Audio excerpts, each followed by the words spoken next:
Palace, high above 37, 73 East Broadway. This is the Jake Feinberg Show, comedy on Power Talk. Thank you so much for making us part of your day today. And a couple years ago, I was hanging out with a dear comrade, a drummer named Chris Parker, and he said, I've always kind of been picking these guys' brains and figuring out ways to get to tributaries of other cats that maybe can stretch the lineage of music and rhythm. And he's like, Ronnie Zito's out in North Jersey. And so sure enough, he gave me his number, and I've kind of been, playing a little bit of phone tag and this and that. But inevitably, it's important to talk to a cat who, really came up and is well known for playing with singers and backing up very famous singers. But actually, like most of his compatriots and elders, was ensconced in the African-American art form known as jazz, and was obsessed with guys like Art Blakey and Billy Higgins and Pete LaRocca. Yep. And now we get a chance to break it down for as long as we can today. Ronnie Zito, welcome to the Jake Feinberg Show. Oh, thank you, Jake. Wow. Ronnie, yeah. I wanted to ask you if you could talk a little bit about going back in time, if you can talk a little bit about, because the bass drum was not very prevalent in a lot of records in the 50s and 60s. In rock music in the 70s, It started to come in and overpower the rest of the kit. And I'd like you to talk a little bit about how you learned to find your own voice on the kit without using the bass drum necessarily to keep time. Oh, well, like when I was coming up and I started playing jazz, like in the mid-50s, I was pretty young. We were like listening to people like Max and, the bebop drummers like Kenny Clark and Tiny Khan. And we wanted Tiny. Oh, sure. Ronnie, you were right. Ronnie, you were, but those guys, you'd say your ear picked up on music after the swing, the big bands, and bebop was the first music that really caught your ear? Yeah. That's right. The groups, the groups did. And, Charlie Parker and Miles and, Diz. And we were listening to the drummers that were like I say, Kenny Clark and Blakey, they would drop bombs with the bass drum, kind of, like more than playing boom boom boom boom boom, Right. It was appealing with the music, and we kind of copied that style, We were I'm talking about other players too, that we were influenced by that sound, that they got, that airy sound, and with the ride cymbal being prevalent, and just some left hand stuff, it was fascinating because I listened to other people too, before that, but that really caught my ear, that approach, Is it fair to say that that you learned that there were other ways to keep time other than just the pulsating bass, like using the hi-hat? Some of these cats were so creative in building, you were there. And I guess maybe my point is, did it come across in a live setting even more viscerally than on record, or was it different? It was more on record, man. I was listening to records, and I was like in Utica, New York. That's where I was. Oh man, fantastic! There weren't many people to listen to. Yeah, but I bet you know what though. You had Harry Abramson, incredible bleed through radio station, so you could get a lot of good radio up there. Yes, it's true. Yes, but live, seeing people live, there were a couple people that I used to listen to. There was one guy that was in a rhythm and blues group, Gordon Smith, who was fascinating. To me. Whoa, drummer? A drummer? Great. A drummer? A drummer. Wow. Yeah, what was he doing? He was like an Earl Palmer cat, right? Well, it was Gordon Smith. No, but he was more of a bebop guy. Wow, You interesting. know, But in an like R&B band. like but they were playing. Their music was like all like the Louis Jordan style, Mm-hmm. Yeah. and but every so often he'd be on a straight ahead jazz gig, you know, and he was fascinating to watch, and he played that way. Played the ride cymbal, played some bass drum accents, hi hat was beautiful, Oh man, dude. just beautiful, man, you know. So you'd see him. I mean, I just want to be clear. You'd see him in the R&B context in more of a honk and walk in the bar Yeah, kind of because gig, and then yeah, that's right. Because but it was all swinging, Oh, Everything was swinging, man. oh my People God. were dancing, and it was just great. It was great to see and listen to. Is it fair to But say? that was Yeah. about it. No, I mean, is it fair to say that, like, I mean, people were swinging and the music was swinging because essentially the world and this country, maybe for the only time after coming out of World War II, really embraced their own music of jazz. I mean, people were happy, right? People were upbeat, That's right? right, man. Oh yeah, there was a lot of work happening. There was a lot of live music. I mean, in the big cities, that is, like up there wasn't a lot of live music, where I came from, but there was, like I say, a couple groups, that I've also played with too, like the Louis Jordan shuffle thing, and it was swinging stuff, man. It was like it was fun, and people were having a good time, and it was fun to play. I loved it. I remember one of my earliest interviews was with Don Menza, and he's from Buffalo. And Yeah, there was Sal Nistico was there, and sure. Wade Leggy, and there was a black. Yeah, man. Yeah, man, we're going way back. But I mean, like the point is, like there was a black union and a white union, and on Sunday afternoons, Menza used to go down to the black union, and the guys were like, "Hey, man, come back, get it together, and come back next week." Yeah. I mean, they were very open, and that's how he learned to blow. And I mean, was Yeah.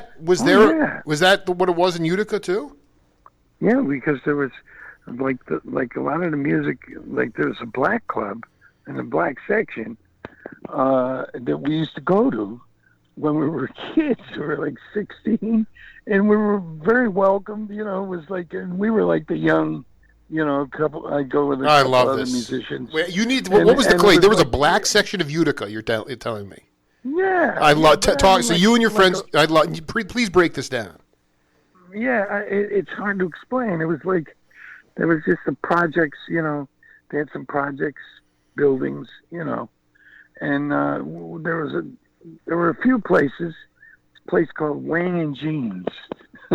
Wayne and It was Jeans. all Wayne and Jeans. Oh, I love this. And we used to go in there, man, and the guys were so nice. They would ask us to sit in. They say, "You want to sit in, man?" No way, dude. Are you kidding They me? knew we were playing. Holy It cow! was a small town, and they'd say, "You want to sit in, man? Come on, man."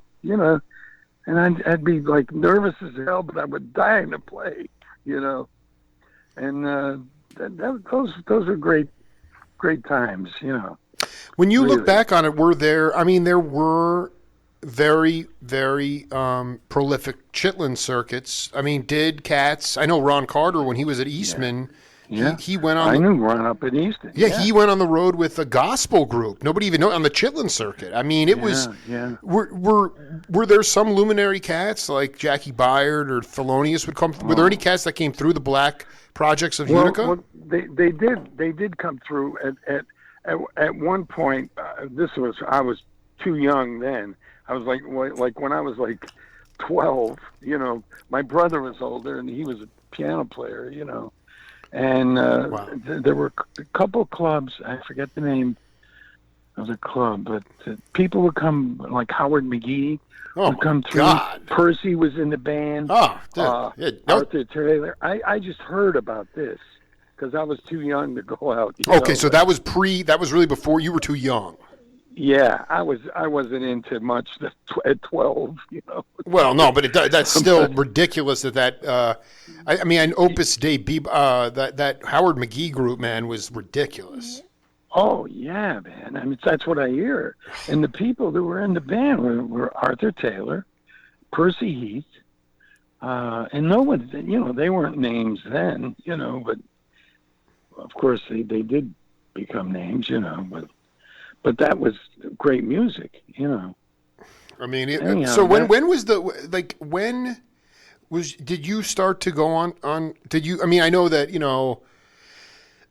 I mean, again, the organ jazz didn't come in until maybe the early to mid 60s, but I know like Groove Holmes, those cats used to rent Hearsts and then drive did you, what was your first tour that you went on as a musician? Did I went on the road? Yeah, like, I mean, I gotta believe. I went on the road with Bobby Darin, man. Yeah, but I mean, was that wasn't your first gig?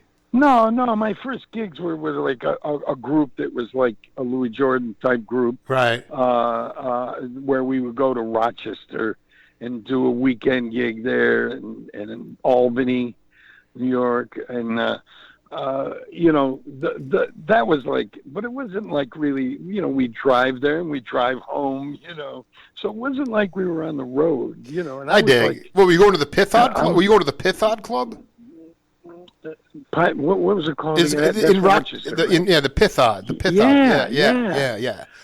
I interviewed Gad and Steve. Those guys are after you, but Gad was up there. We met, we were invited to Manjoti's house. Yeah, Gap and Chuck. And we had a jam session with Dizzy's band was in town. Oh, and my. we would all play. We all sat in and played, man. Like it was. There was some great players too, man. Like, she's Junior Cook, man, and whoa, hold on. So the Mangionis, you're talking about. This is more like, how far is Rochester from Utica? About 85, 90 miles. So in Rochester, Junior. Go ahead. We'd work the weekend, and then and the Mangionis came in. And they, we met, and this was when Chuck was like 15 years old, and they invited us over to play on a Sunday at their house, and their father was a real jazz buff, he knew Diz real well. Wow. Diz's band was in town, and they invited us over, and we each played a tune, and they played, and we listened. It was fun, and Chuck got up and played. He was like 15 years old, man, and he sounded so mature. I couldn't get over it, man. He looked like a little paper boy or something, He was a very slight build, but they played. I remember that we played Serpent's Tooth. I don't know if you remember that tune. Serpent's Tooth. Serpent's Tooth. So I don't know the melody, but I know I've seen that on record. From it's an old Sonny Rollins. Yeah, I forget how it goes. Wow. That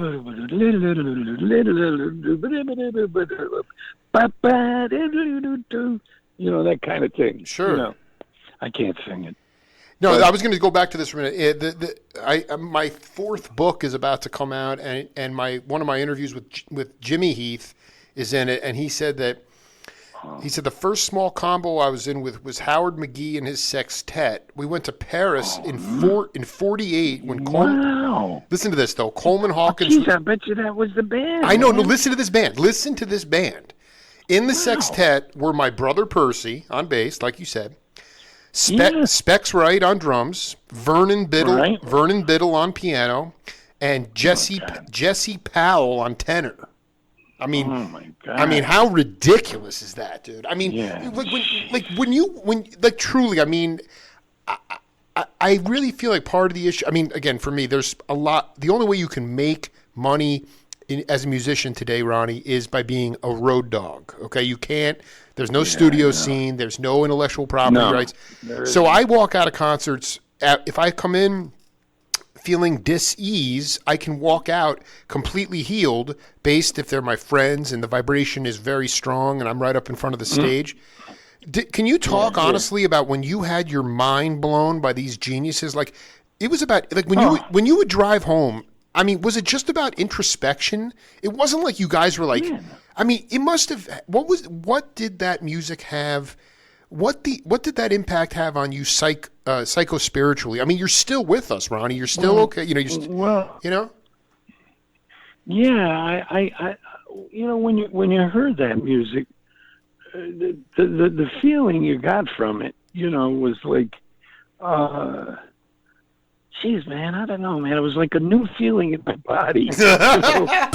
Folks, welcome back inside the Parisi Palace, high above 3773 East Broadway. This is the Jake Feinberg Show, coming on Power Talk. Thank you for making us part of your day, and what an honor it is to continue the conversation that we started the other day with a musician and a rhythmist who came up at a time when the drums were an accompanist instrument, but also were very much involved in playing melodies and being able to keep time and play a solo within that. And so many of the cats had so much great internal time feel that and horn players, guitar players, they didn't necessarily rely on the rhythm section for keeping time, which freed up the rhythm section to play more melodically, which is why the music swung so much. Ronnie, Zito, welcome back to the Jake Feinberg Show. Oh, thanks, Jay. Yeah. You know, we have a game on this program called Name That Voice. I don't expect you to know who this is, but pay attention to the content, and we'll come back and break it down. Okay. Notice that all of those people that we thought about there, like they all had a particular powerful character on the cymbal. And the way, and Michael Carvin, the way the cymbal beat was made and the way that you could hear them dance on that cymbal, and that would set the tone of the groove in the band. And it had a lot to do with where the music grew to. Before it got to where it is today, where you can go to and hear a band play a whole set, and they will play some really beautiful stuff on the drums, and never really have a characteristic shown through that cymbal beat.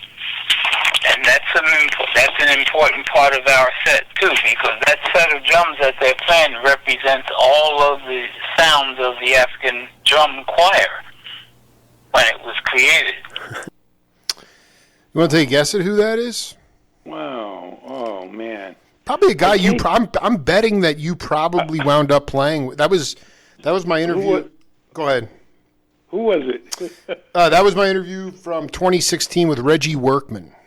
Oh, wow. Oh, jeez. All right, so Workman. I love him. I love him. Yeah, Zito. I mean, but right before that quote, he was talking about Mickey Roker, Art Blakey, Max Roach, Kenny Clark. He said that they all had a definitive signature sound on their cymbal, that created the groove. And I just wanted you to talk about, in your own way, how that came about for you, because and what he was saying was younger cats. He could go see an hour set of great jazz. They don't touch the cymbals. They don't touch them. Yeah.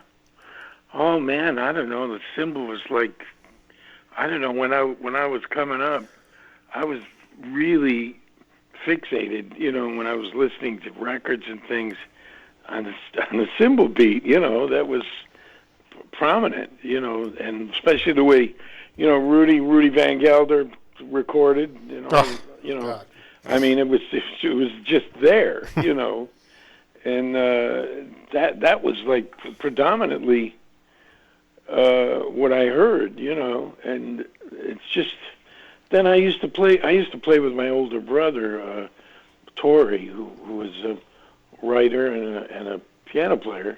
And when I was a kid, he'd say, let's play a little bit. And at the time, I didn't have a lot of technique or anything, but I could play the cymbal. I loved the cymbal. And that's all he wanted to hear anyway. It's just some good time, And it just evolved, like I still love it. I'm still like hooked on that, playing a cymbal. I mean, You know. why did the music? Is it just because the amplification was not as loud? I guess in the studio. Well, I mean, can you yeah. talk? I want you to talk about when you first really started to develop. Because I mean, like there are, I just the reliance on pulsating double bass drums and backbeat.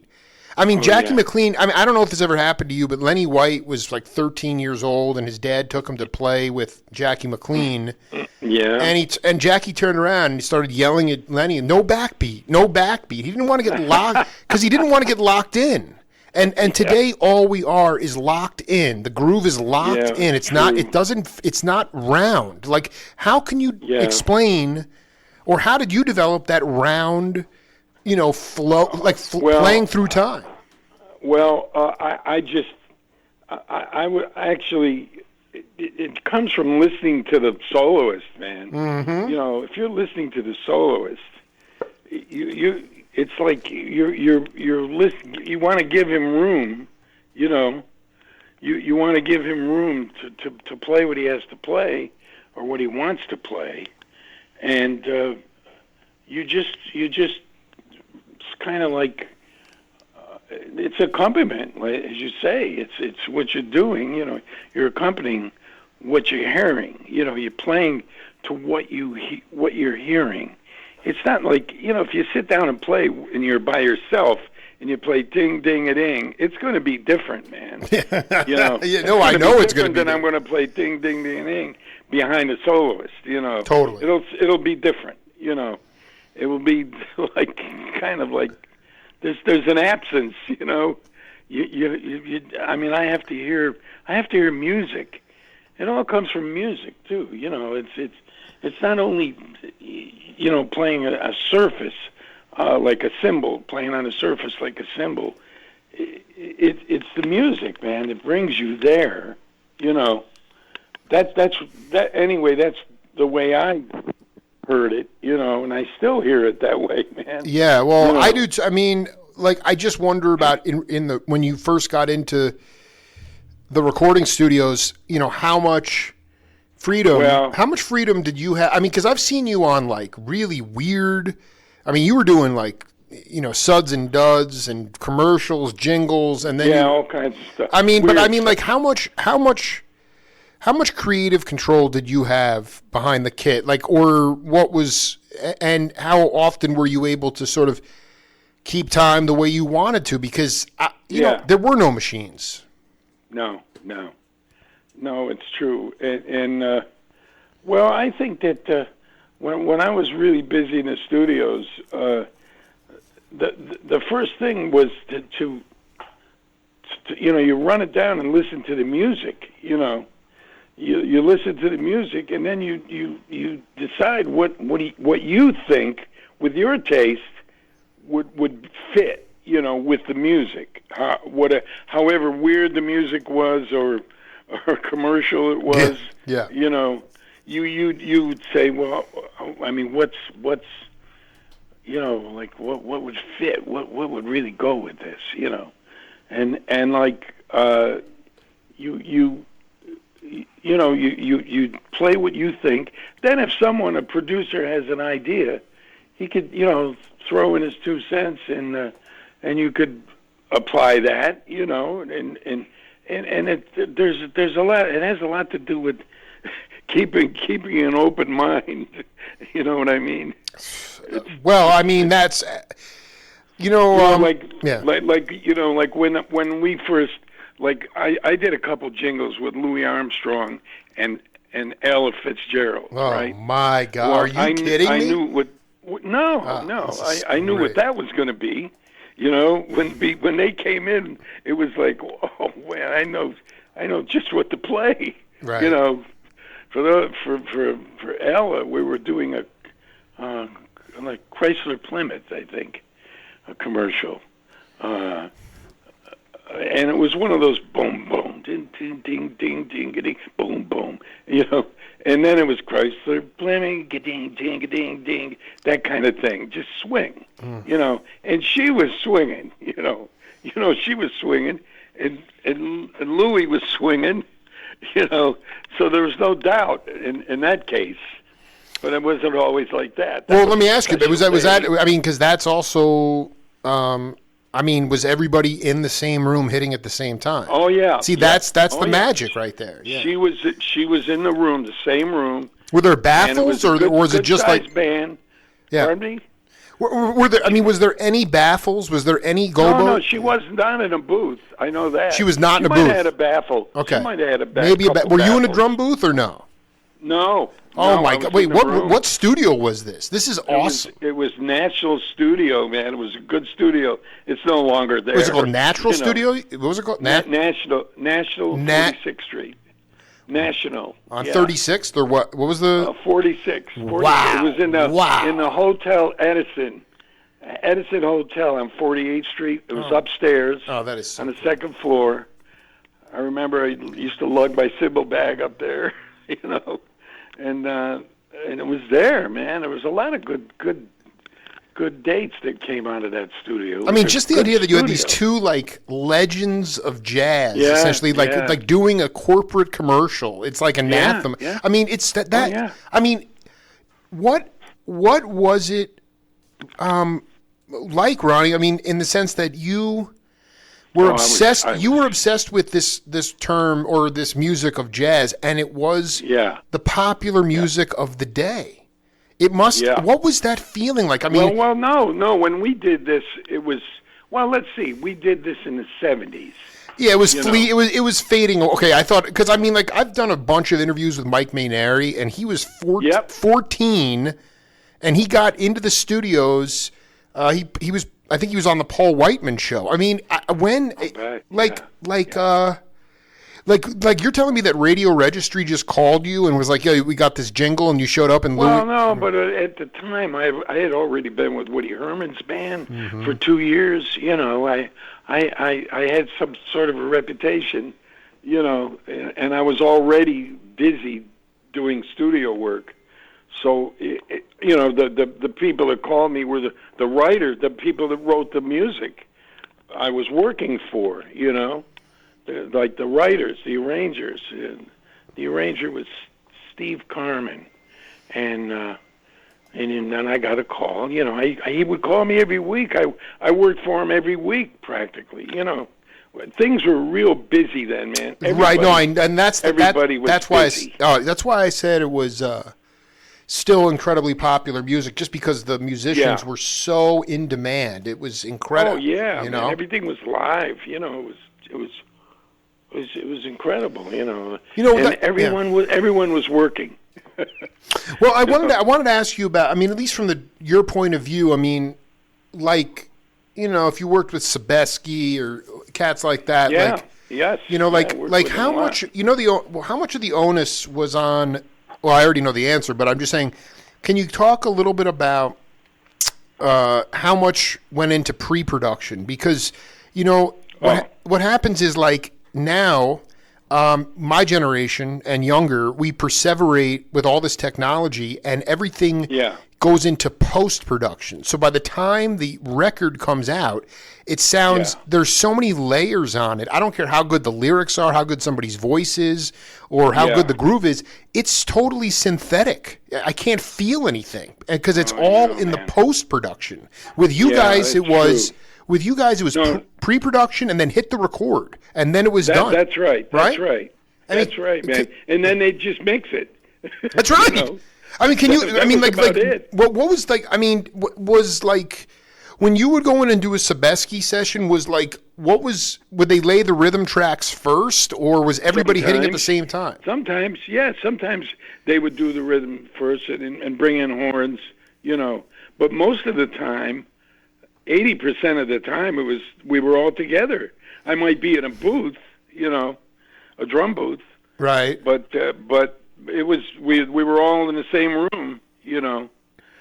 Can you talk about like the I mean, Louie and Ella is such an amazing example, but like what were a couple of sessions you remember where there was no gobos or drum booth or baffles or anything? It was just like, and it was like a serious jazz session. I mean, what was that? Can you point? Well, you remember? Well, Woody's band, the records I did with Woody, hardly any, man. Oh we my were God! all Now in that the I just same had a room. wait, I just had a flash about something because I have this album, and I believe this Woody Herman album, and Vince Guaraldi's on piano. Yeah. Was he in the band at that time? No. No. No, it wasn't Vince. Okay, so I'm looking here. Oh, Nat Pierce. This was before. This is Nat Pierce was did most of the arranging, and he was the pianist. Nat Pierce. Yeah, I'm looking here. Nat Pierce. I'm looking. Nistico was in the band. Oh yeah. And then you had Don Rader and right, Don Rader, Bill Chase. Bill Chase. Sure. And then Bill Byrne. And Bill Byrne, yeah. Bill Byrne. He became the manager after a while. Tom Anastasio. Yeah. Mike Alt. Tom Anastas. Yeah, I mean, let me just ask you that. I mean, Watrous too, my God. Bill Watrous. Right. Sure. Holy. What was it about? Why was, when you look back at Woody Herman, is it a heartbreaking story for you? Not for you specifically, personally, but just the way it ended for Woody. I mean, I think he died broke. Yeah, that was weird, the way it ended for him. I mean, I don't know. Everything got messed up with managers and the money. I don't know much about it, but yeah, it was quite. Because I dug Woody, man. Woody was great, man. He was a great band leader. Great band leader. I know. Well, I know he was had a huge heart and was one of the farm system cats who brought people up through his band. He did. Yeah, that's right, man. And he was he just wanted you to swing. He says, "I'll count the band off." My first day on the band, first gig on the band. Jake left Friday and I started Saturday. Right, right. And so we're in Berkeley in California. It was a big gig for him. He was very popular in Berkeley. What was the venue? Was it an outdoor venue or indoor? No, it was an indoor concert. Wow. Wow. And I said to Woody, Woody, would you like to go over some music with me, or some endings, or beginnings, or? Yeah. I said, because I can read, and I'll be happy. Oh, no, don't you read anything, he says, just come in swinging. I'll count off the band, man, and you come in swinging. I love Play anything you want, he said. Oh, my, I mean, that's, that is such a beautiful old school approach, because I know he took all the pressure off me, man. But it was also he didn't want to influence you in advance. No, he wanted you to figure out your own way of doing it. He didn't say anything about Jake, and I love Jake. Jake Hanna. Sure. And I said, man, because I thought, he said, no, you just play. You just come in swinging, man. And I wound up having so much fun. The first night, man, when the trumpets hit. I swear, man, I was set up kind of in front of the trumpets, between the trumpets and trombones. And, man, when they hit, I swear, man, I felt my hair stand up. I did. Oh, yeah. I mean, that is electric. It was wow! I mean, Chase was so strong, Bill Chase was a great lead trumpet player, Well, also... Man. I mean, what about Doherty? Is Doherty still around? No, last I heard he was in California. No, I mean, he's still with us. He passed? I don't know. I'm completely out of touch. Oh, my God. Steve Marcus was in this band. Yeah, Steve Marcus. So, I mean, how did you deal with the road? Because the road can eat you alive. I mean, I know that it's fun on the bandstand, but, I mean, you have to get through the day to play for 3 hours at night.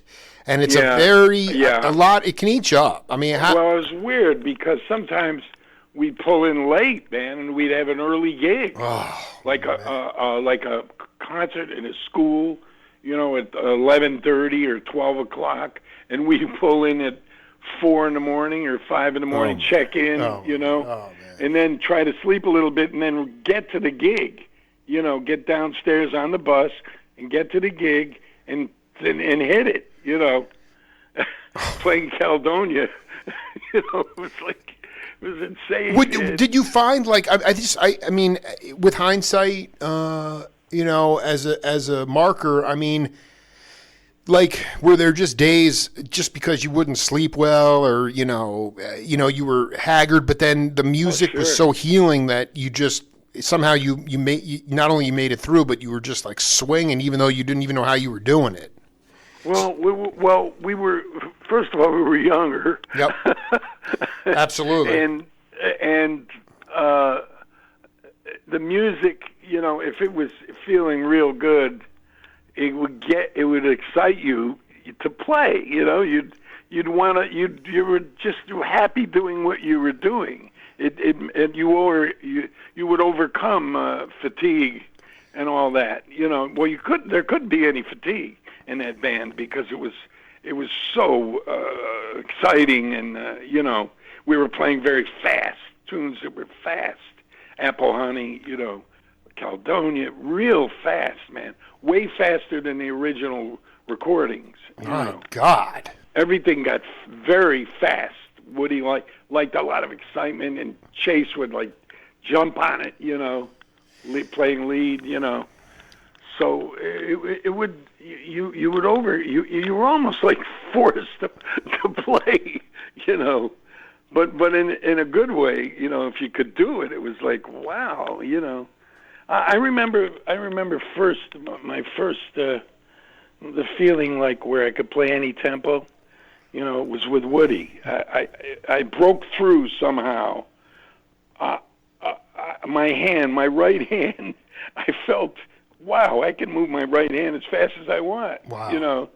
And it wasn't, and I didn't have that before. I could play kind of fast, but man, when you play fast with a big band, that's some other shit. Well, that is like, that is like, how. How do you just feel like it was just the amount of bandstand shedding you were doing, or how did that? Yeah. And you just from doing it over and over, repetition. And over. Yeah, I dig. I repetition, dig. man. It was like practicing, like, but better, Yeah. Well, it was a gig, man. It was freaking big band gig. And nobody was, we didn't. Was it a thing like, hey, man, you're not making it, or this is not happening? Nobody. There was never any of that. We were all like brothers. I want to read this to you, and then because I'm just trying to get a little bit of a time reference here. This is from Mike Mainieri. He said, I would go in and take lessons with Phil Krause at WNEW. Yeah. Yep. Okay. Yep. He was the house drummer. They'd have a house trio that would play the intro for the Dick Cavett show. Once in a while, they'd have a backup singer. The rest of the time, he'd be reading the New York Times while we were doing it. So, I mean, okay, so because I've interviewed Gad, Purdy, Chuck Rainey, and okay, but that was after you. Like, were you the Everett Barksdale studio cat? Like, who? Oh yeah, Everett Barksdale. I haven't heard that name. Well, what I'm saying is, who were the elders? Who were your elders in the studio when you got in there? Oh, Milt Hinton. Hinton was a studio cat. Oh, was he? Oh man, my God, Hinton was studio. I didn't. He was. Oh yes. Oh, very busy, man. Yes. Wow. We worked for the same people, same writers. I would see Milt, and then I'd see him on a jazz gig with Derek Smith or somebody, right? Or Phil Bodner. But yeah, talk about Bodner, man. That dude, why did he was he a rock star? Because the records, the brass ring, man, like that dude made so many records. Man. Yeah, he could play, man. Phil Bodner. Oh my! He was a busiest studio guy, and of course Bernie Glow. Dude, I love where you're going with this. I don't even know these. I mean, this is Bernie Glow. Yeah, I'm going back. I know. I dig it, man. Because here's the thing.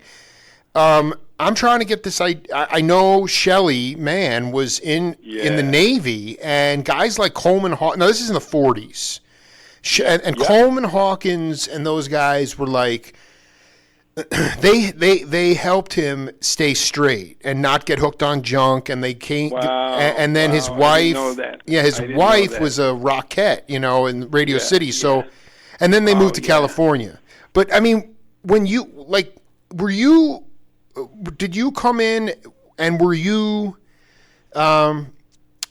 coming in and going up to my God, the Cecil Hotel or No, I was. You mean getting around town? Well, I mean, I'm blanking on the name. Like the Club Baron, like going up to Harlem. Yeah, Were you playing up there? I worked a little bit with Clark Terry up there. I was subbed in his band quite a bit for Mousy Alexander. Oh, Mousy, dude. Wait, hold on. So Remember what was that? I Mousy? need to Yeah. know. I mean, what was the club and what was that It was vibe? the Baron. It was the Club Baron. The Club man. Baron. We were over a bar. It was a black club. Yeah, and Clark was great, of course. I mean, Jesus. But the band was great, man. Great cats in the band. Can you give me a visual depiction? There was not like stage seating. It was like you were behind the bar playing. We were above the bar. Above in the middle, bar. Above the bar. Circular bar. Oh my God. I believe it was a circular bar, and we were above. Yeah, in the circle, up high. Set up high. Wow. Like maybe 5 feet in the air, 6 feet. On a platform. Behind the booze. Right. But there was room. But that was a great. And then I worked a 5-spot, man, down on, I forget where it was, Cooper, near Cooper Union. Yeah, absolutely. I mean, that yeah. 5-spot. I did some gigs in there with some bands. With Dave Matthews had a band. Oh my God. That he used to work one night a week. Not the Dave Matthews. No, I know. No, I know Not who the the pop guy. guy. Yeah, the ridiculous Yeah. composer too. Yeah. Oh, great talent, man. I used to play in there with his band, and great fun. That was fun, man. Not much money. No. Well, I remember But Glenn. We didn't care Well, because we didn't yeah. care, man. We were making money in the studios. It didn't make. I would play on the weekends for peanuts, man, just to play. Well, the know. cost of living was so reasonable. You guys were getting ahead. You guys were saving Yeah. money. Oh, You were we saving money. Saving money. Are you kidding, man? I bought my first house, man. Yeah. With from recording. Dude, I mean, You it was the America that I long for. It was you guys. It It wasn't your gift to the world. You were being compensated for the healing that you were Yeah. doing. Yeah, it's true, man. I mean, it was a great position to be in. I'll put it that way. I mean, because we loved playing, and we were doing what we loved. We weren't always playing the music we loved, but at least we were playing our instrument, And every time you played it, you learned something. No matter what it was, no matter how bad the music was, you found out something. You found out something, man. It was like going to school and getting paid, That's the way I felt.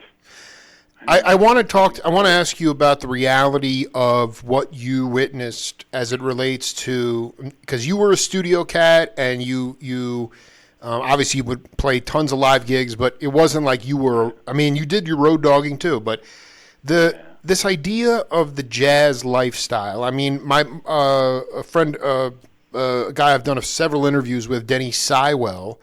Oh, sure. Okay, Denny Yeah. was at Pookie's Pub one night, and Elvin was Yeah. playing there. It was just post Coltrane, so it was basically the quartet minus. I don't know who, if it was Frank Pat Foster. LaBarbera. Well, it was Elvin McCoy. I don't know who was on bass. I mean, it was Andy McLeod, maybe. Andy McLeod or Chip Jackson, maybe. right. No, so Yeah. the point is that like Denny was really young, but obviously, a heavy jazzer, and during intermission. Yeah. And Elvin's just, I mean, the paint's peeling off the walls during the set, and they go outside, and Denny's like, "Hey, man," he's like, and I think they were smoking a joint or something, and he's like, "Hey, man, can I can I sit in? And Elvin and sure enough, like Elvin didn't really give him an answer, but then after the first tune of the second set, Elvin gets up, gives him the sticks. He starts to swing with the band, right? He played it, and so after the show, they're outside. I think maybe now smoking a joint, and Elvin's like, "You can play, you mother effer." You know, he's like, "You're," man, but, isn't that what a great story? No, but this is the part I want you to riff on, because this is the truth of the jazz life. All of a sudden, this homeless person, or what looked to be a very raggedy, homeless, big dude, is coming down the street, and he's coming right at them. And Denny's like, Elvin, who is? And then all of a sudden, this guy just shows up. It's Art Blakey. He was but he was totally on junk, man. He was totally junked out. Man. And Ronnie, I really want you to talk about this. I mean, listen, this is a little bit. I mean, I've interviewed David Amram. I didn't get to Buell Neidlinger, but like the point is that so many cats in the 50s, from what I've talked to, if you were not, and I'm talking about the bebop scene, not the studio scene, but if you were not on junk, then you were not trusted. Like you were not part of the club. And here it is, these massive geniuses. Well, they were. I mean, these guys died broke. Can you describe what the jazz life? Because I know that you decided you're like, I don't want to be a starving genius. I mean, that Blakey was. I mean, this is a titan of music, and he was trashed. Yeah, and he's one of my idols, man. Oh God, and Elvin. Buhena. What can you say? Well, yeah. These guys were out of their. I mean, the sheets of sound. But I mean, Ronnie, did you understand that the jazz life was a scuffling life? And if so, how? Yeah, well, I understood that. It was always kind of, you're not going to make any money. If you play jazz, you're not going to make any money. You're not going to, be able to support a family and all that, And, I got, when I was on Woody's band, I got married while I was on the band. And that's kind of how I left the band. I had to leave. We had a child coming, and then I took care of my family, man. That was the utmost importance. I was like, I couldn't, I mean, I had to take care of them. I felt like I was the cat, and I was, to take care of them, Well, you had to get off the road, but I mean, the thing is, can you talk about a genius that died broke, or some story that encapsulates the jazz life? Well, I have a story. I don't know if it'll completely go ahead do that. We were coming back from Europe. My wife and I.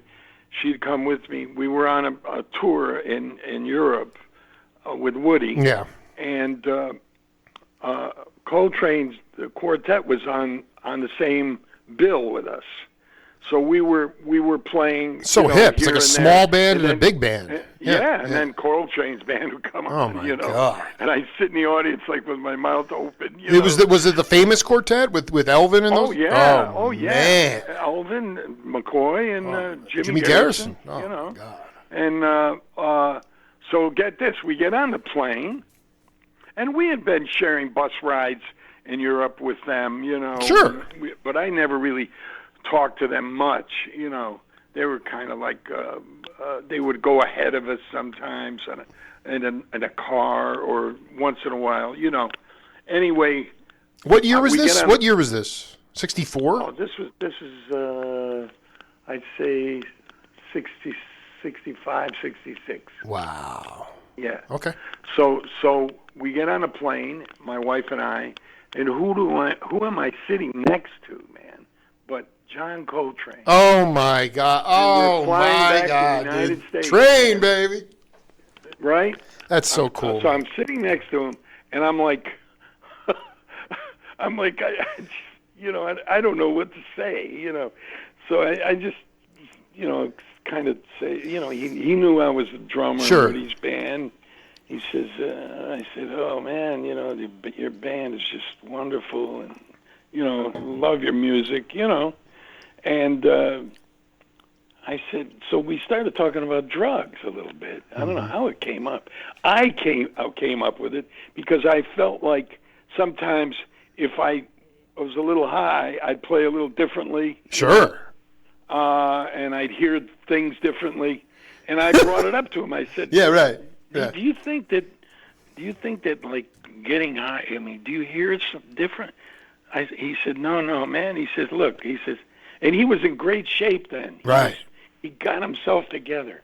He says the most important thing is to be as healthy in your body and mind as you can, with nothing, no foreign substances, and play that way. Play with how you were put on earth, how you were born. Natural, yeah. And you'll that's when you'll hit it. And that's about the extent of the conversation. Then we didn't talk much anymore, but I felt, it was just incredible, man. He took a little nap, I took a nap. Wait, you were flying back from Europe? Is that right? From Europe? Oh, that is so. You took a couple naps. I would have been like, I would have been like, train, man, because he. But and then within a couple years, he was he had 2 Bibles and 2 drummers, and he was dying. He was dying, but because he was on junk for a long time. I know. And some of that at that time he wasn't. That's such cleaned up, man. Yeah, he had cleaned up. That's why he was talking that way, because I wanted to know about, do you play that different when you're high? I was putting it on myself, I didn't ask him like when you're high, I said, do you hear? I felt. And you're just talking about like marijuana, or like if I smoked the joint or something, I heard something differently while I was playing. Oh, of course. I mean, that's the best. That's everything. I mean, it's all like synesthesia at that point. It's like sounds or tastes and colors, and it's just like. But it was like a great lesson, though, man. For somebody like that to say that to me was like, oh my God, Well, it would have been a little bit more. I would have probably prodded him a little bit, just as a journalist, just to be like, well, I mean, what. Yeah. What do you remember about the music, or where you could take the music when you were on drugs? I mean, because he was in a recovery phase at that very healthy phase. Yeah, I didn't want to pry too much. No, of course. I mean, I can't even imagine what that is. Just sitting next to a tight. But I mean, at that time, was he? I mean, like Thelonious was never understood in his time. He's recognized as a genius now. Some people got it. Ornette to a degree was Coltrane. Yeah. I just know Eddie Henderson would told me in like 64 in that range, and when Train was doing modal music, I mean, there'd be like white women standing up at the club saying, "Make him stop! Make him stop!" It was so out there. And was he? Oh man! Yeah, well, when I was with Woody, one of the concerts in Chicago, we got off and they came on the quartet, and Pharoah Sanders was Archie Shepp. Shepp was sitting in with him. Shepp. Right? Yeah. Archie I love this, dude. It could have been Pharoah Sanders, man. Yeah. I always confuse them. Well, Pharoah was in the band for a minute. That probably makes sense. Yeah. Well, I think it was Pharoah Sanders. Yeah, it was Pharoah. Yeah. It must have been. Yeah. Like at that time, it was 66. That's Pharoah time. Yeah. Yeah, and man, it was. I remember I was sitting with Joe Cacuzo. He was on the concert with somebody, a singer or somebody. Did you know Joe? I did. I don't know that name.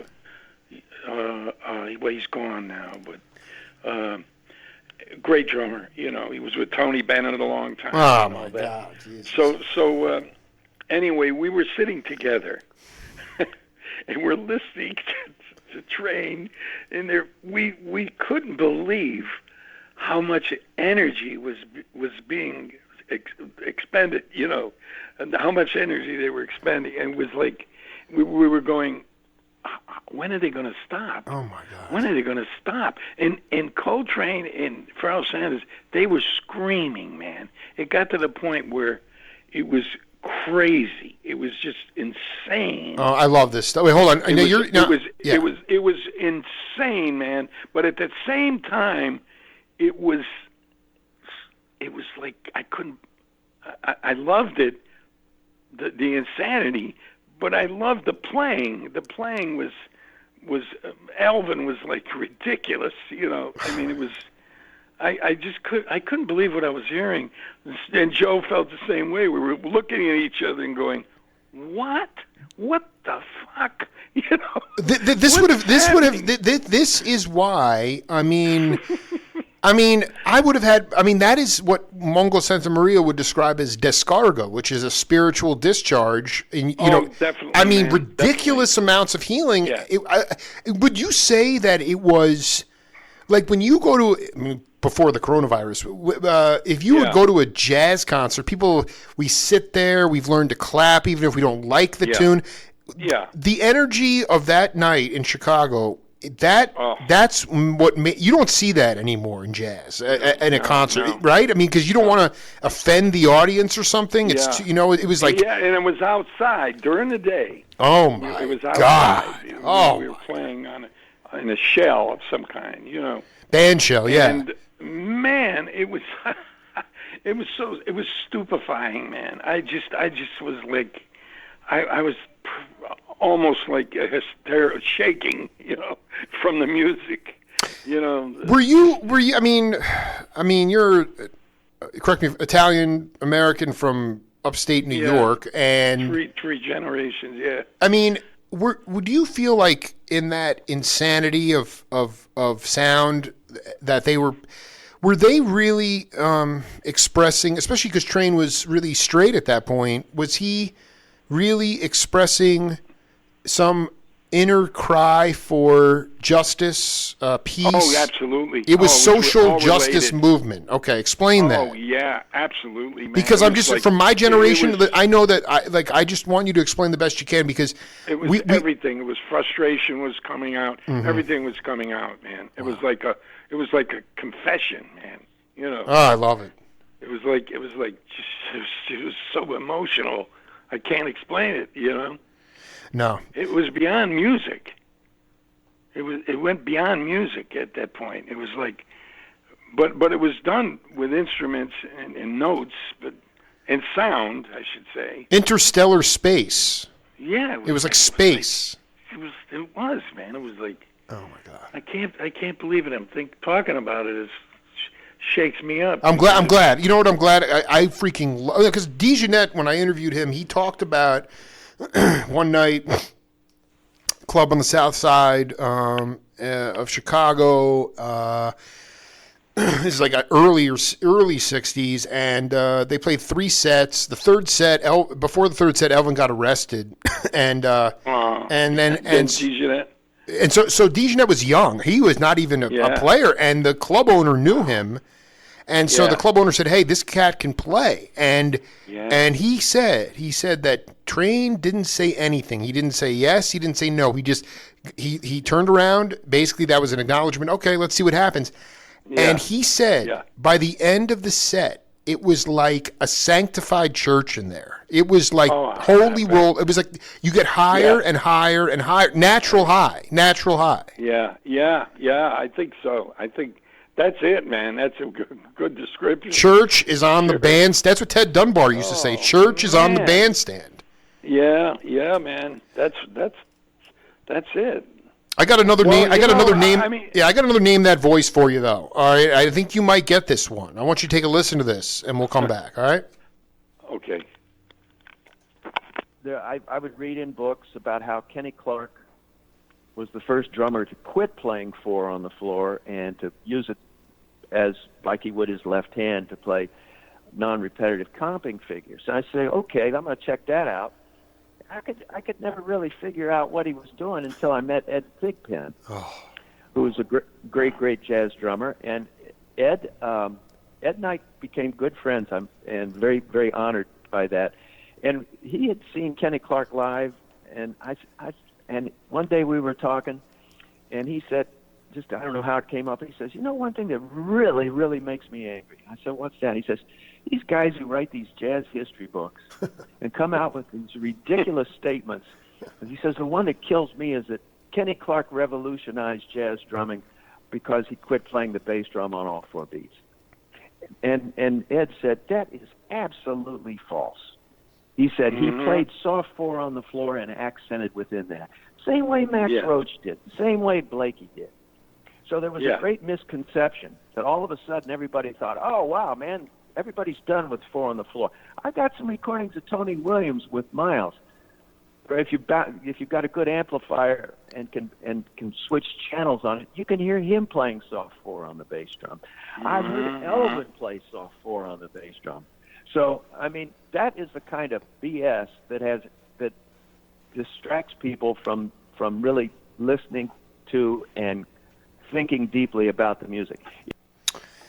You want to take a guess at who that is? Wow. I mean, I think he's a buddy. He might have even taken over for you in Woody's band. Yeah. It was Ed Soph. Ed Soph. That was my interview with Ed. Yeah. And he was so. He's right too. No, that's because I mean when I interviewed that was so the reason when I interviewed him, and he was because. That's the thing is like there's all this folklore or mythology that goes like, oh, Kenny Clark was like, because I mean, listen, there are some cats. Now, to be fair, Bill Crow, the great bass player who played with Dizzy and Kenny and Kluk, he said that he said that Clark was not the fastest technician in the world, so he would use the bass drum for accent and rebound. But the point is that. Yeah. People said that he stopped playing 4 on the floor, but he was actually feathering. He was feathering. They were feathering, man. If that's it, that's what it's called, feathering, man. Yeah, it's beautiful. It's funny, man. Like, sometimes when I'm practicing, I have a mirror set up next to me, kind of a big mirror, just to check out my hands and stuff. Sure. And when I'm playing, if I'm playing with a record, I like to play with headphones with certain records, man. I love to play with Dexter Gordon or people like that. Wow, deep swing, yeah. And not fast, but nice. And I look at myself and I'm looking and I'm going, wow, I'm playing the bass drum softly. It's just your patent softly, but and it's like I'm going, I can't believe it. I'm not conscious of it, but you're doing it, And that I think that's what it's amazing, man, and it does feel better too. It does feel good. Well, it's just funny because that's that was mythology, and there's Thigpen saying this is total hogwash. I mean, yeah. What was your reaction? How did you adjust to the zeitgeist of music when? When the first fusion music was Chano Pozo and Dizzy Gillespie. Let's be clear about that, okay? Yeah. But when that term fusion came in, and all of a sudden, I mean, Mose Allison, you thought that the A&R guy invented backbeat, because you had like someone would get a hit with a backbeat, and then he'd be like, just play backbeat, and he didn't want anybody to play backbeat. But the point is that the drums got louder. The drums were an accompanist instrument, and then they got louder and louder. And I mean, you stayed in the scene. I see you on 70s records all the time, but how did you incorporate as the music changed? I started. It's funny. One day I ran into Vinny Ruggiero. I don't know if you know that name. I do know the name, but I'd not. Great drummer, man. Great. He's gone now. He's gone. Great drummer, man. Jeez, Vinny Ruggiero. He used to work with Slide Hampton all the time. Oh, dude, Slide is still cooking away, man. He's still with us, man. And anyway, he started talking to me one day. He was writing a drum book, So he said, I just got off of Woody's band, right? Mm-hmm. He says, I'd like to, maybe we could get together. I want to show you something, So we got together in a coffee shop in Midtown. He started showing me this drum book he was writing, man. And he was writing out these boogaloo beats and stuff like that, and it was very accurate, man.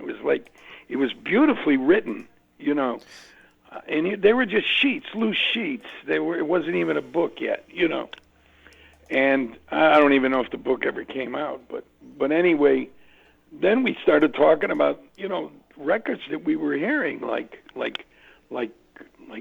Wilson Pickett, and shit like that. Dude, you know, like, Atlantic stuff. Yeah, totally. Yeah. I mean, really, like, Screaming Jay Hawkins, that stuff. Absolutely, man. And there was, it certainly had an appeal to me, man. I must admit, I loved that. And it's funny, like some old Smokey Robinson records, man. I just got hooked about 2 weeks ago on some tune, man. I started listening to it, with my Bluetooth Sure. thing, Sure. where it enhances the sound. And, man, that shit was cooking so much, man. And it was a tune he was singing, just with no guitar, with drums, bass, electric piano maybe. And he's singing this tune, man. And it's like, and it's just boom, bap, boom, bap, boom, bap. That feel. Well, that's Benny Benjamin, like, man, right there. Wow, Yeah. man. It's like I'm going, I'd love to do that, That's totally, I mean, there's a delineation between when you left Woody's band, you had that boogaloo beat, and then you also had like this amazing like renaissance of the B3 organ going back into the nightclubs. So like you had, I don't know if you ever went over and recorded for Prestige or anything like that, but it was like I didn't do anything with them. Yeah, I mean, you had Don Patterson, and you had all these insane. Man, yeah. Did you play any? Yeah. I mean, did you play with those cats? I mean, those guys. No. I'll tell you what. I may have, because they used to come up to Utica and play. Yeah, but the Hearsts. They had the Hearsts. Pardon me? They would rent a Hearst and put the B3 in there. Yeah. Well, no. But in Utica, there was a club owner who owned. He was like kind of a drummer. Oh, he had one in the club. He had an organ in his club. Was it like was it like a regular B3 or was it like? It was a good one. Wow. Man. Yeah. Wow. And he used to, because he would play. He had his drum set up, and he would play, with these cats. And then I would come in. I was off the road, and they'd ask me to come up and play. He said, "You want to play?" And I was dying to play, and it was with the organ cats, man. Oh, a guitar player, totally, organ, dude. Organ. Oh and my! drums. Was it Jimmy Smith? Was it? No, it wasn't Jimmy Smith, but I don't know. It could have been Patterson. It could have been Larry Young. Oh, Dr. Lonnie Smith ever? I mean, but we're talking way back, man. Dude, I'm talking. This is where the rubber meets the road for the Jake Feinberg show, man. This is unbelievable.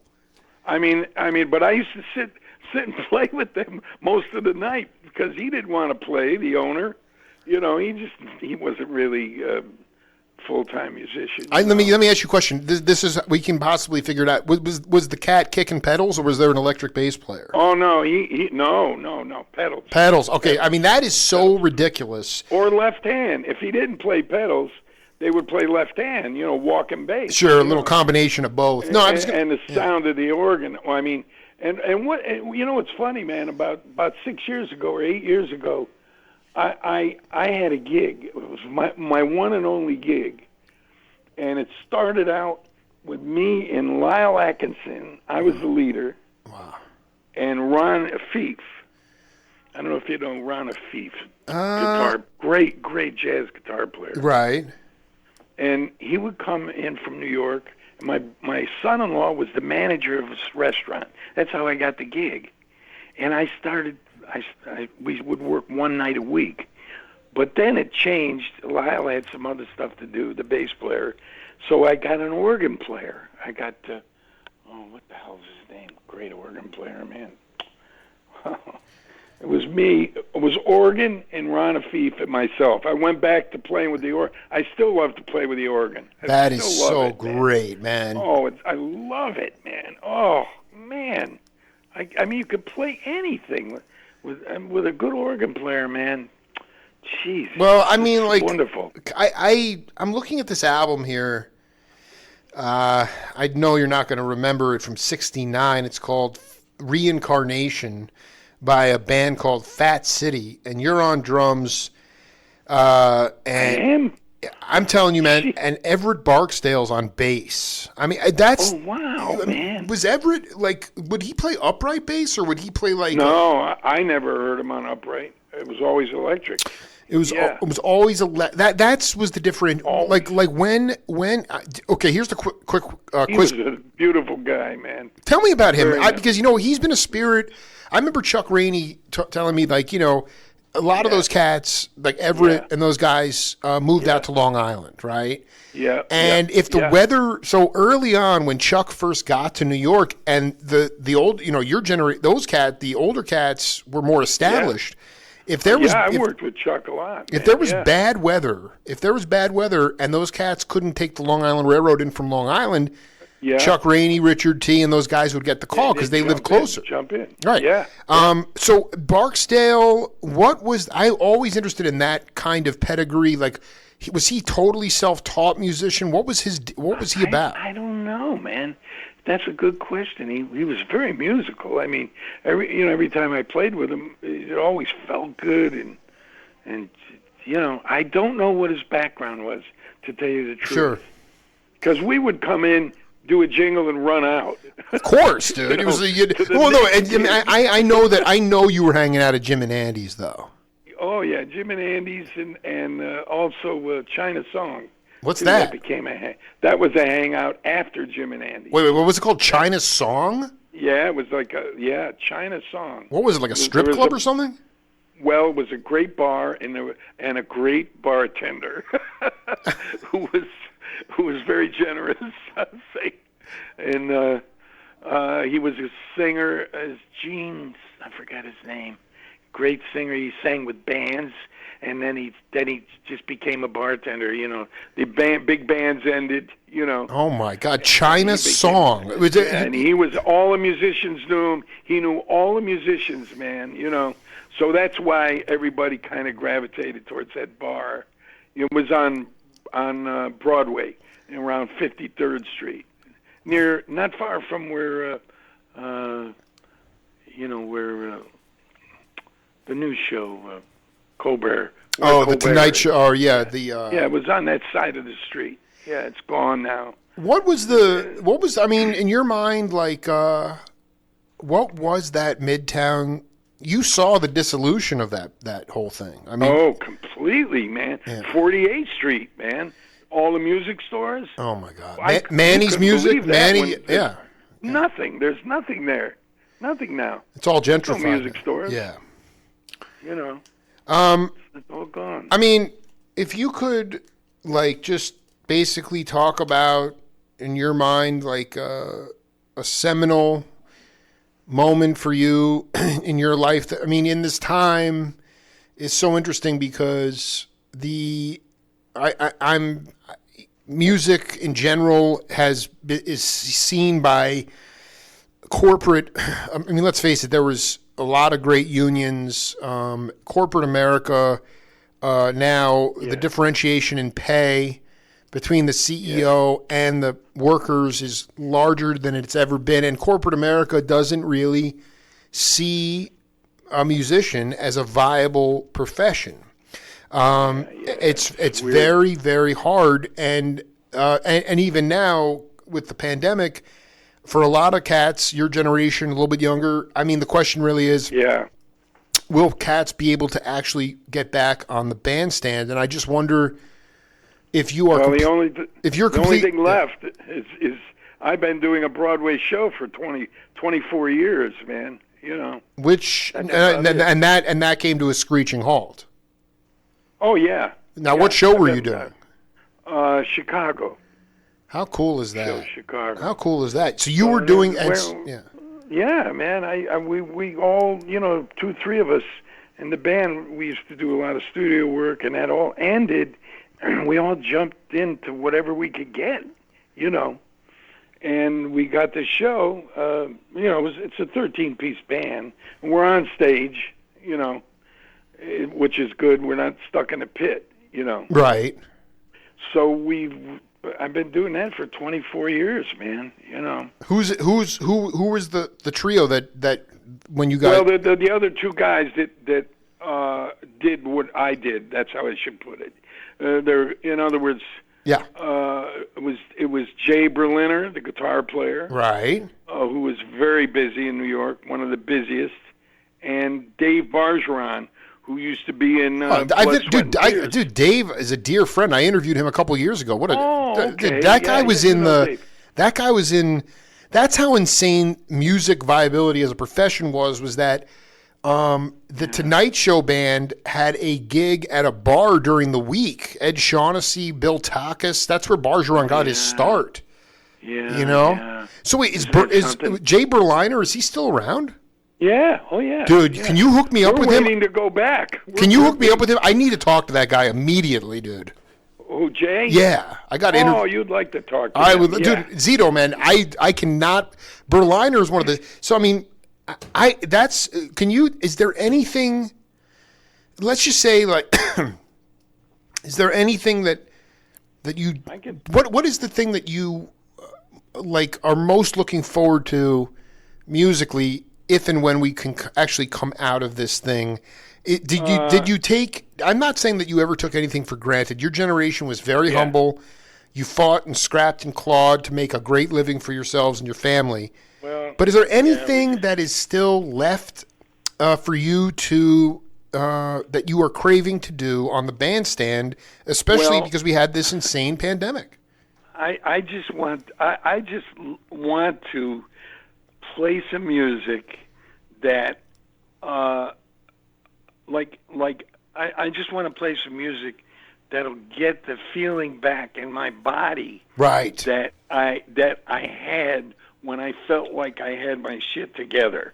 You know, like I don't care about trying to play like in 10-4 and right. No, 13, forget that stuff. Yeah, 6. I don't care about that at all. I just want to play some time behind some players and listen to the music and get that feeling, man. If I could get that feeling back in my body, that feeling of it's not excitement. I can't explain it. It's like it's almost spiritual. Yeah, I would say it's almost. I would say it's almost. Spiritual. It's almost peace. It's like peace. It's spiritual, man. It's like it's almost like, oh, there I am. Totally. There I am. Totally. I lost myself for a while, but there I am. You know?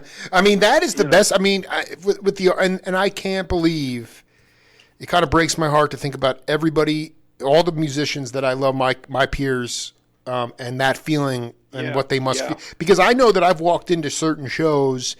More jam rock concerts, but I've been up in front of the speaker stack, so I'm getting the natural vibration of the stage sound, and I could walk in and feel really pretty crappy and walk out and feel completely healed. Oh man, isn't that great? Well, I mean, it's just it's the power of music, and I just wish that I wish that our society will. And maybe because of the despair and the loss, I don't know, but maybe there'll be a revitalization. But it's just, it's hard. I mean, the idea of, there were like 4 dozen or more studio cats, but there was a ton of work to go around. I remember Glenn Moore, like the bass player from Oregon. Jake Hanna had a gig at the Half Note, and Glenn was working there like $5 a night, and Jake's like, after the first set or the first night, he's like, you got great time. You can take a solo every song. But it was like, it didn't matter. Like it was like, I don't know, like $5 a night. I mean, if you had some studio, you could get ahead. Matter. It doesn't. It doesn't. Now it's like $5. I mean, you're like, oh, we'll give you $100 for the gig. That's not. Oh yeah. It's when I had the trio, the organ trio. Yeah. I used to pay them 100. No, the trio cost them. I charged them $300 for the gig.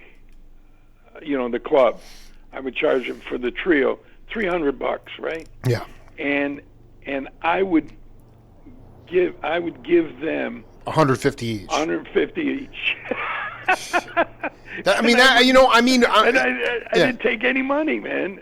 That was, I didn't mean, need that's it. the old, that's a page out of Miles Davis's book, because Gary Bartz told me there were times where Miles would just get a gig and pay the band just to work the band. I mean, that was a different time. Yeah. But now it's like you can't even, I mean, it's, if it's, you know, what you just talked about before, the spiritual component of music, if it wasn't, Yeah. if that didn't exist, then it really Yeah. wouldn't be worth it. But it is worth it. It's almost worth it for that alone. I long for that, man. I long for that feeling, man. That's what I'm looking forward to.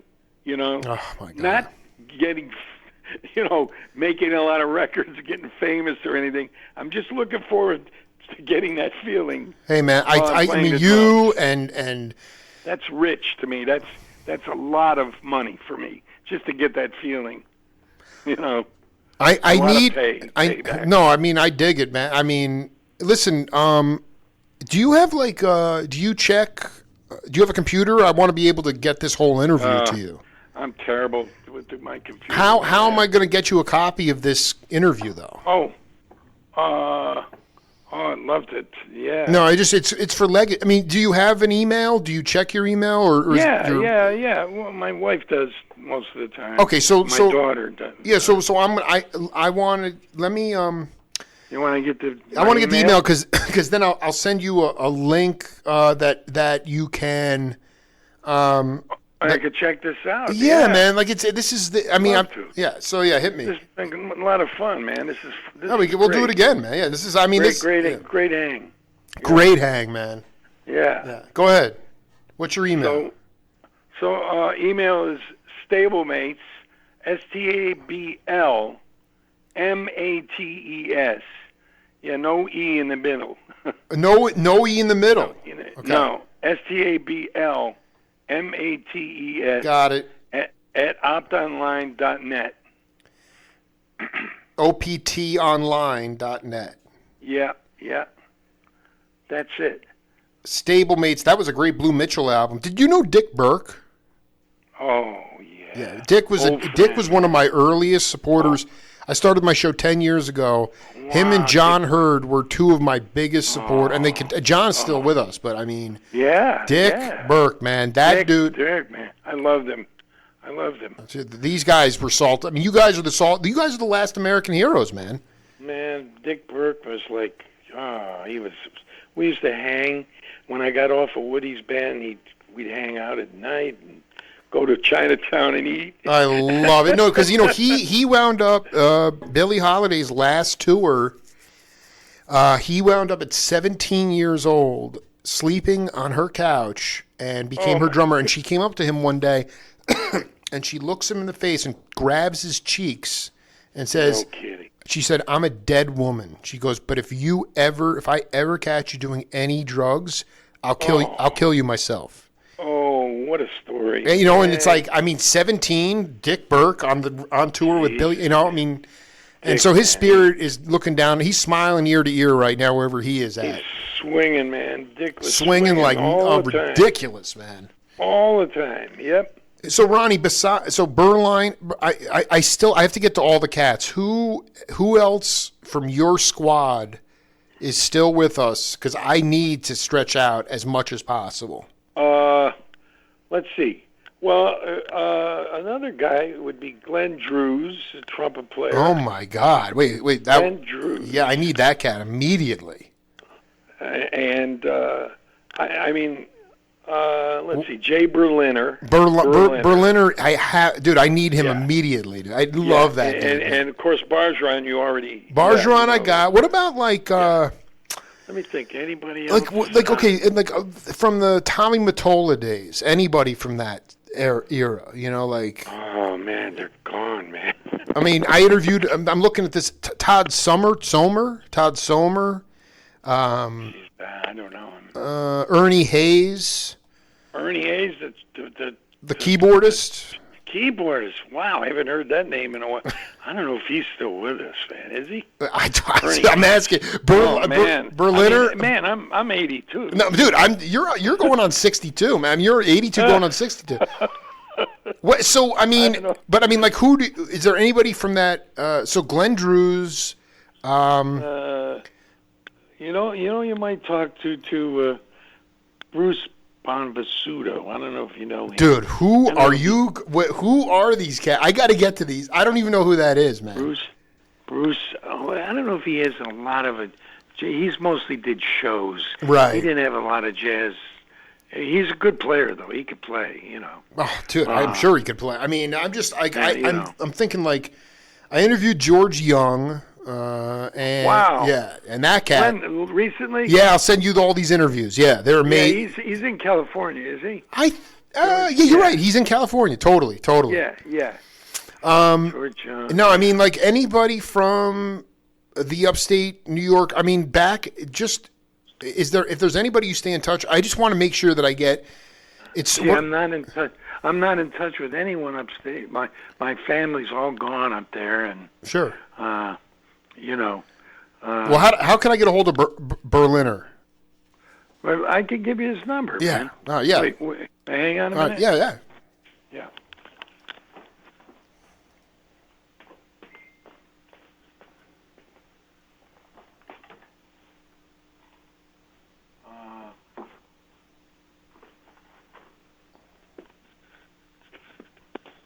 Are you there? I am, man. I got you on speaker. Wait a minute. I think I got his number here. I'm looking in the directory, Sure. I cannot believe you guys have been playing Chicago. When that show gets back on, you got to get me into that show. I got to see you guys. Oh, yeah. I got to hear that, man. Oh, here it is. Berliner. Yeah. Jay Berliner. I'll give you his home and his cell if you want it. Yeah. Right? Yeah. Home is 212-873-6652. Yes. And his cell is 917-597-7623.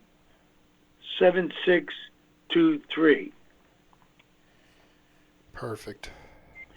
And if you speak to him, would you tell him to give me a call? I absolutely will. You want to catch up? A couple messages, and I don't know where he is. He has a place out on Long Island. I know that. Yeah, well, I mean, if he's not returning if he's not returning your messages, I'm not sure if he'll get back to me. But yeah. No, he's all. Sometimes his son lives in Austin, Texas. I think they go down. They spend time down there. Yeah. But he's got a cell. I got just tell him to give me a call. I will, man, and I will send out. Let me know. Call me and just let me know that you that you got the interview. I'll send it either tonight or tomorrow morning. All right. And you'll have this for your records, and I'll combine that. When it comes in, what will I see on my? You're gonna see the Ronnie Zito interview in the subject line, and then when you open the email, click on the link, and it will open up the interview, and then you can stream it and press play and listen off your computer or your smartphone. Okay.